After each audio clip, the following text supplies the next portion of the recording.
La Direction générale des douanes poursuit son vaste programme de construction d'une administration économique résiliente, de qualité et sécurisée.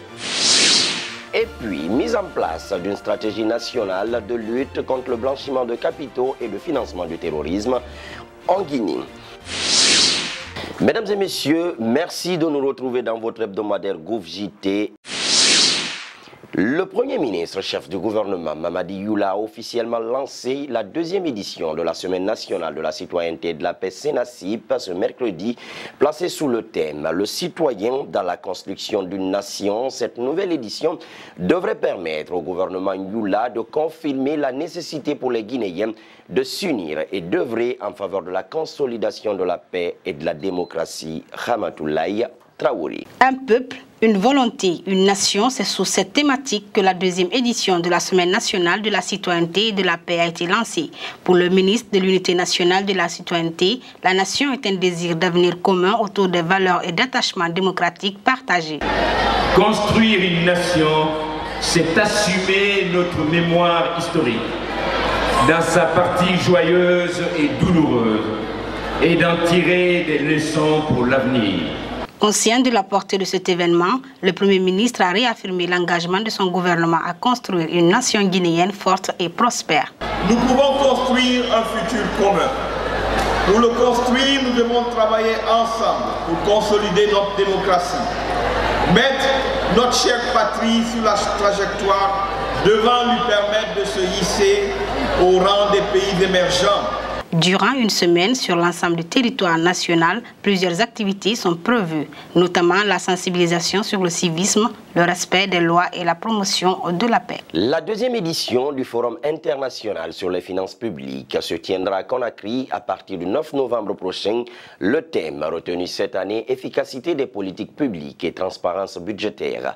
Cet événement, initié par le ministère du Budget, constitue un cadre de partage qui regroupe à la fois des universitaires, des décideurs publics, des partenaires au développement, la société civile, mais aussi le secteur privé. Le point avec Diamo Kaba. Contribuer à l'amélioration de l'efficacité des politiques publiques et de la transparence budgétaire, c'est le leitmotiv du gouvernement guinéen.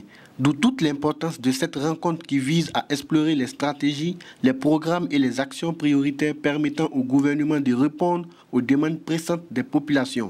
Il s'agit d'un thème assez important pour nous et qui vient s'appuyer sur celui de l'année dernière et qui vient capitaliser notamment sur un certain nombre de recommandations qui avaient été faites et sur lesquelles nous avons basé la plupart de nos réformes au cours de l'année finissant. Élaboré pour circonscrire les interventions du gouvernement et des partenaires techniques et financiers, cette deuxième édition du Forum international sur les finances publiques est un cadre cohérent et constitue pour le ministre du Budget un véritable socle pour le développement de la Guinée. C'est une approche novatrice qui normalement doit nous permettre de renforcer la gouvernance de nos finances publiques, de mieux adresser nos préoccupations en termes d'accès, notamment ce qui tient à cœur au président de la République, à l'eau potable, en termes d'accès à l'électricité, en termes d'accès à l'éducation de qualité, mais aussi en termes d'accès de façon générale aux infrastructures sociales de base. Plus de 400 personnes sont attendues au cours des 3 journées de débats et conférences sur différents sujets majeurs et stratégiques pour le pays. Car la Guinée ambitionne d'être un pays à revenus intermédiaires à l'horizon 2035. À présent, l'actualité gouvernementale en bref.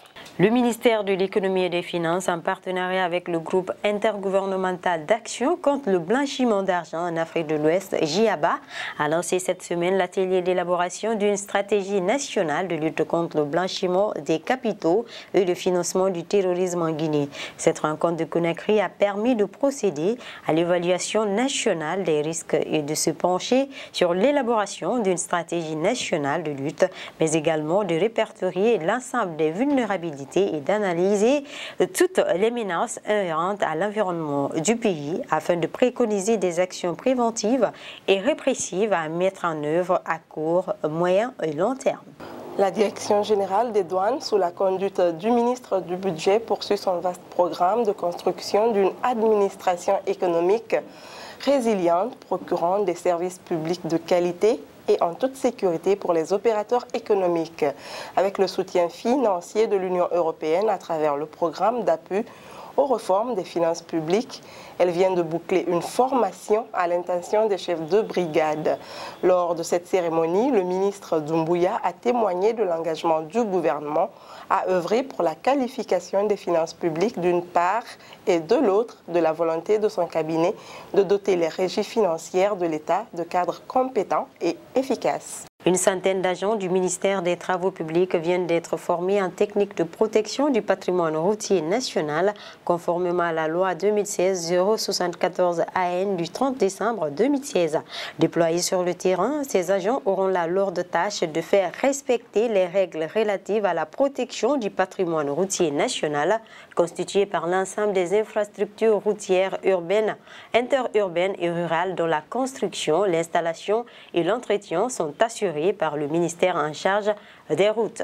Le ministère de la Santé a organisé cette semaine les 7e journées médicales Rhône-Alpes qui se sont tenues conjointement avec le 5e congrès du Collège d'odontomatologie africain et de chirurgie maxillofaciale. Cette rencontre scientifique de haut niveau a permis aux participants d'aborder d'importantes thématiques, à savoir le rôle de l'écrit dans la formation médicale, du livre au numérique, dans le cadre de Conakry, capitale mondiale du livre, les défis sanitaires post-Ebola, quelles perspectives pour la Guinée, la santé de la mère et de l'enfant, les médicaments contrefaits et falsifiés, Médicrime, quelles perspectives, quel enjeu pour l'Afrique. Les travaux de la mise à jour du catalogue national des espèces et variétés végétales ont démarré ce mardi à Kindia, avec pour objectif d'inscrire de nouvelles espèces plus productives. Le centre de recherche agronomique de Foulaya, Kindia, a pour cela reçu plusieurs hauts cadres du ministère de l'Agriculture, des producteurs, des distributeurs, les services publics et privés et les principaux partenaires. En 2014, la Guinée avait déjà élaboré un catalogue national composé d'espèces dont les caractéristiques étaient retenues pour l'inscription au niveau du catalogue de la sous-région ouest africaine par la CEDEAO. Il s'agit principalement du riz, du maïs, de l'arachide, du sorgho, de la tomate, du mil et du niébé. Mesdames et messieurs, c'est la fin de votre hebdomadaire GouverJT réalisé par toute l'équipe de la cellule de communication du gouvernement.